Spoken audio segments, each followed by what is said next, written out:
Hey, here we go. Let's get this started. Today we're talking about not one party, not two parties, but three parties. We're talking about all about third parties today, which are also known as minor parties. I don't think they want to be known as a minor party, do you? We're going to learn about the impacts they have on elections, politics, and society, and also obstacles they face to try to be successful in the political arena. Now, third parties in the United States are nothing new. Uh, they're once again, I'm sort of confused about the AP People's statement that Andrew Jackson's Democratic Party came out of the third party. That's sort of true, but that's because the Democratic Republican Party split into two parties. It's a little bit of a unique situation, but we even have, to some degree, Abraham Lincoln's Republican Party, which was also a split, sort of being considered a third party as well. So Jackson was 1832, Lincoln 1860. If you count those, since that time, no third party has ever won the White House. They've won other positions, congressional positions, for example, but not an executive branch position. So, what's the deal with third parties? Excuse me. For one thing, they're seen as spoilers, as taking votes away from the two major parties. We'll see that in more recent elections coming up today. They're also seen as policy innovators, which we'll also see. So basically, if they create the party because of some big issue that people care about, other parties will take note and be like, oh, maybe we should adopt part of that into our party as well. Why do these third parties even exist? Well, it's usually because the electorate, or people who could be part of the electorate, feel that they're underrepresented, that the two parties don't really represent them, and they want another option. So we're getting to some history again today. Yay! So let's look at some of third parties in the United States. So you've probably learned about robber barons before, the captains of industry, and people feeling like they were being exploited, right? People were like, benefiting and weighing down the working people. So the Socialist Party gets created. And in 1901, the Socialist Party throughout the United States voted in many mayors, congressmen, and other legislators throughout the United States. They sort of fell out of favor once the Red Scare happened in the United States. We also have more ideological parties. For example, libertarians. I thought I put a slide for them, but maybe I didn't. Who believe more limited political, more limited government, I should say.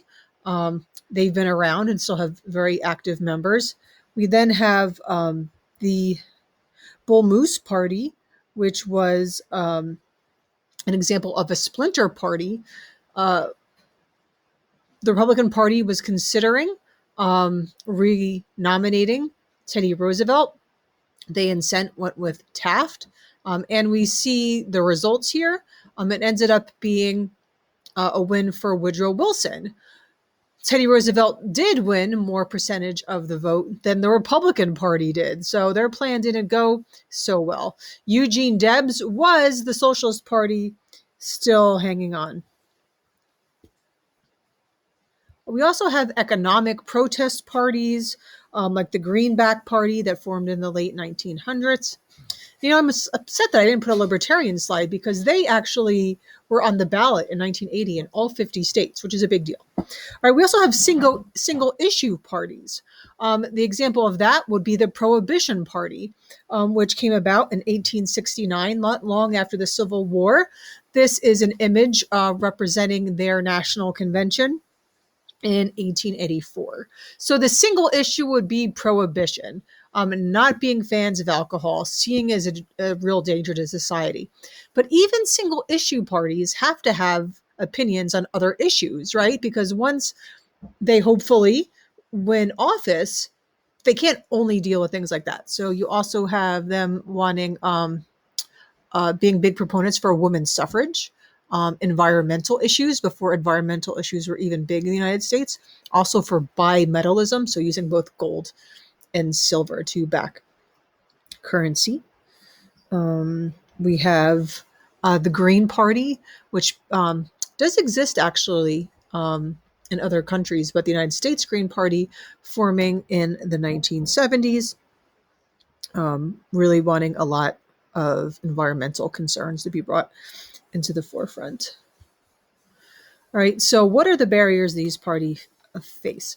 For one, they're single member districts. We learned about that. So if you're only having one member represent, the third party would have to win the majority of an election to get representation. So that's really difficult to happen. Um, Also, money, right? Third parties are usually less organized because they don't have a former, like already existing structure. So it's more difficult for them to raise money to do things like campaigning. And keep in mind that many states, there's actually a fee required to get on the ballot. So it'd be hard for them to get that. Also, the media tends to ignore a lot of the third party issues. You sort of seen up here a lot of the third party candidates, at least, and a lot of people aren't thrilled about that. But also, often their platform can be sort of stolen, if you will, by other parties. So a lot of what was important to the Green Party has now been embraced by the Democratic Party. We also have the winner take all system as being an issue. All states except Maine and Nebraska, if you see here, give all their electoral votes for one candidate. So the third party actually has the better chances in Maine and Nebraska because they can still win a fraction of their electoral votes. Maybe if that system changed, maybe it'd be easier for third parties to gain those votes. And those would be up to every state. All right, so let's look at some big instances in recent history of third party, their momentum, their successes and failures.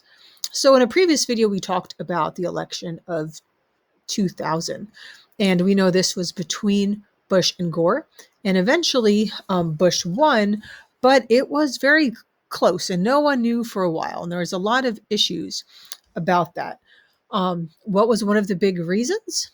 Well, because we had a third party candidate, and that was Ralph Nader. He ran for the Green Party. He doesn't, it mentions here liberal. He didn't really consider himself liberal or conservative, but a moral empiricist. And if you look, notice that in Florida, which was the state it came down to, Bush won by only 537 votes. Nader won over 97,000 votes. So some Democrats felt that Nader cost Gore the entire election.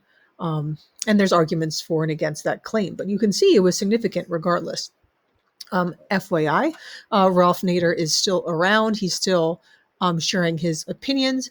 And you can see here about him upset about taxpayer money being spent on NFL stadiums. So you can follow him on Twitter and see if you agree with his opinions or not. And who knows if, I'm not sure his age, if he would ever run again. He's got to be up there, but maybe other people that agree with him.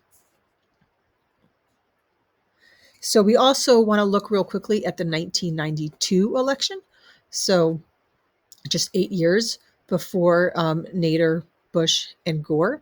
And here you see Clinton and Bush. Clinton did win, but we have a third candidate here as well. And that would be Ross Perot, a businessman from Texas who really, coming in as an outsider, gained the attention and respect of a lot of people. I'll tell you what, my best friend's father, who unfortunately passed away this year, he was a Vietnam veteran, loved Ross Perot. Many people did. So you see in this election, although Clinton won, how Perot had 19% of the vote. very significant. And in fact, he was second in 2 states. He was second in Maine with 30% of the vote, and second in Utah with 27% of the vote. He was the first since George Wallace in 1968 to be a third party winning second place in any states. What do you think about that? I have no idea what you just said. Something to keep in mind with money being a barrier to third parties. He was a billionaire and he did finance his own campaign. I want to see if there's anything else I wanted to mention. Yes, today there are still some independents in Congress, even if they're not members of official parties. We have Bernie Sanders, who is considered an independent. Bernie Sanders? Yep. And also Angus King of Maine in our Senate. We have in Congress one independent, Jennifer Gonzalez Colon, Puerto Rico, and she's in the New Progressive Party. A lot more third party or independents coming out of Puerto Rico, the Virgin Islands, and things like that. Also, should mention that Andrew Yang, who did run as a Democrat in the primaries in 2020, and then for mayor of New York City, he's formed the Forward Party. So we'll see if that gains any momentum. So there you go. Third parties. Fourth parties. No fourth parties. Fifth parties. No fifth parties.